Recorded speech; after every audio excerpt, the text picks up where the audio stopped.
Decimal system और इस प्रकार की गणितीय प्रणाली भारत ने विश्व को दी है। उन भोजपत्रों पे गणित की सारी जानकारी दी हुई है। आज से 1800 वर्ष पहले शून्य का बड़ा स्पष्ट उल्लेख हमारे सामने मिलता है। शुल्ब सूत्र ने अनेक ट्रिग्नोमेट्री के और ज्योमेट्री के इक्वेशंस हमारे सामने रखे हैं। गणित के आधार पर हम इतने सशक्त थे कि बड़ी बड़ी भवनों की रचनाएं हमारे पुरखों ने करके रखी थी। हमें हमारा मूलाधार ढूंढना होगा। इस प्रकार के हमारी संस्कृति के, हमारी ज्ञान परंपरा से संबंधित वीडियो देखने के लिए इस चैनल को सब्सक्राइब अवश्य करें और आई बटन को क्लिक अवश्य करें। नमस्कार। पूर्व और पश्चिम सिनेमा में मनोज कुमार ने गाना गाया है, जब जीरो दिया मेरे भारत ने तब दुनिया को गिनती आई। बड़े सरल भाषा में मनोज कुमार यह बताने का प्रयास कर रहे हैं कि पूरे विश्व को एक सरल भाषा में गणित समझाने का काम भारत ने किया है और ये सही है। अगर हम रोमन आंकड़े देखें तो x, v, i ऐसा कर करके हमें लिखना पड़ता है। आप कल्पना करें, आप 670 लिख रहे हैं, कितने बार उसमें x, v और i और सब कुछ आएगा। इसलिए जिस प्रकार की दशमलव प्रणाली डेसिमल सिस्टम भारत ने दी, जीरो भारत ने दिया, उसके कारण गणित बहुत सरल सुलभ हो गया। ये शून्य है। ये शून्य सबसे पहले कहाँ मिलता है तो कंबोडिया के मेकोंग नदी के तट पर सेम्बोर मंदिरों का एक समूह है, हिंदू मंदिर है। उन मंदिरों के शिलालेख में स्पष्ट रूप से शून्य लिखा हुआ है। पुरातत्व विभाग वहां का जो है, उसने उस शिलालेख को K127 ऐसा नाम दिया हुआ है और उसका कार्बन डेटिंग से समय आता है सन 683। लेकिन शून्य का एक और प्रत्यक्ष उदाहरण ग्वालियर के किले में मिलता है। मध्य प्रदेश के ग्वालियर के किले में चतुर्भुज मंदिर है। उस चतुर्भुज मंदिर में एक शिलालेख है। उस शिलालेख में शून्य का बड़ा स्पष्ट रूप से उल्लेख मिलता है और उस शिलालेख का समय है सन 876।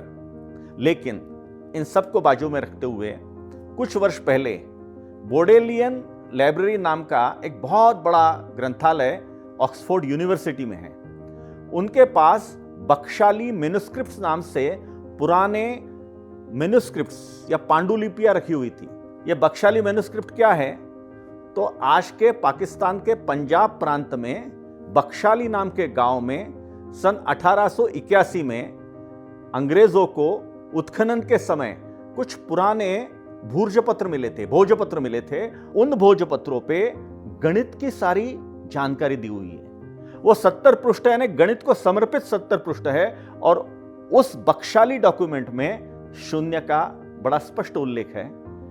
अभी कार्बन डेटिंग में जब ये उसके ऊपर शोध हुआ तब ये सिद्ध हुआ कि बख्शाली डॉक्यूमेंट्स जो मिले हुए हैं पांडुलिपियां, वे 3री शताब्दी की है। अर्थात आज से 1800 वर्ष पहले शून्य का बड़ा स्पष्ट उल्लेख हमारे सामने मिलता है। यह बात सच है कि शून्य, डेसिमल सिस्टम और इस प्रकार की गणितीय प्रणाली भारत ने विश्व को दी है। लेकिन यहीं तक सीमित नहीं है। हम पाइथागोरस थ्योरम हमने पढ़ा है, आपने भी पढ़ा होगा, हम सब ने पढ़ा है। पाइथागोरस थ्योरम नाम से जो थ्योरम पढ़ाया जाता है, a² + b² = c²। ये बड़ा साधारण सा ऐसा प्रमेय है, थ्योरम है। लेकिन पाइथागोरस का जो समय है वो ईसा से 500 वर्ष पुराना है। उससे भी 500 वर्ष पहले हमारे यहां शुल्ब सूत्र लिखे गए। ये शुल्ब सूत्र क्या थे तो उस समय यज्ञ संस्कृति का बड़ा प्रभाव था। अनेक प्रकार के यज्ञ होते थे, उनके लिए अलग अलग प्रकार के यज्ञ कुंड बनते थे। वो यज्ञ कुंड की रचना बनाने के लिए ये शुल्ब सूत्रों का प्रयोग होता था। शुल्ब अर्थात मेजरिंग टेप, जिसे आज हम कह सकते हैं, उसे शुल्ब कहते थे। उसके वो सूत्र है, उसके वो थ्योरम है, उसके वो प्रमेय है और वो अनेक लोगों ने लिखे हैं। लेकिन बोधायन ने लिखा हुआ जो शुल्ब सूत्र है, उसके पहले अध्याय का 12वां श्लोक है, दीर्घ चतुर सस्याक्षणया रज्जुः पार्श्वमानी तीर्यकमानी च यत् पृथरभूते कुरुतस्त दुभयम करोति। इसका अगर सीधा सीधा अर्थ अगर हम निकालते हैं तो a square plus B square is equal to C square यहां आता है, और इस चित्र के माध्यम से बड़े स्पष्ट रूप से यह सारा सामने आता है। यह बोधायन का समय क्या है? तो ईसा से 1000 वर्ष पहले, अर्थात पाइथागोरस से भी 500 वर्ष पहले, और बड़ा स्पष्ट है, किंतु परंतु कुछ भी नहीं है। लेकिन हमारा दुर्भाग्य है, आज भी हम उसको पाइथागोरस थ्योरम नाम से ही पढ़ते हैं और पढ़ाते हैं। अकेला पाइथागोरस थ्योरम नहीं है, शुल्ब सूत्र ने अनेक ट्रिग्नोमेट्री के और ज्योमेट्री के अनेक प्रमेय, अनेक उदाहरण, अनेक कॉम्प्लेक्स ऐसे इक्वेशंस हमारे सामने रखे हैं, उनका हल भी दिया हुआ है। और यह सारा गणितीय ज्ञान हमारे पास बरसों से है। पास्कल ट्रायंगल का उदाहरण लेते हैं, बड़ा प्रसिद्ध है पास्कल ट्रायंगल। यह पास्कल में यानी ब्लेज पास्कल यहां एक फ्रेंच गणितज्ञ था, और 17वीं शताब्दी ने उसमें पास्कल ट्रायंगल खोज निकाला है। क्या है पास्कल ट्रायंगल?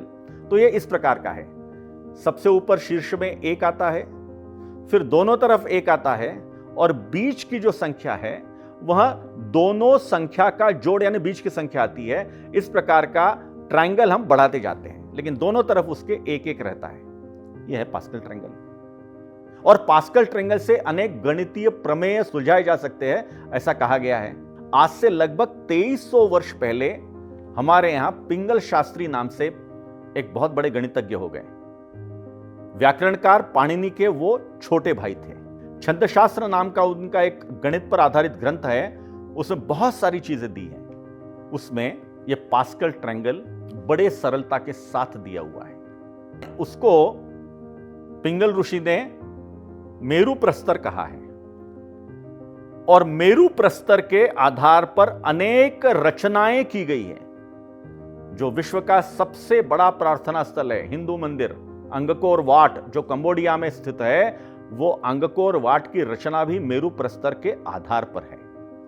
ऐसी अनेक गणितीय रचनाएं मेरु प्रस्तर पर है, लेकिन दुर्भाग्य से हम आज भी उसे पास्कल ट्रायंगल कहते हैं।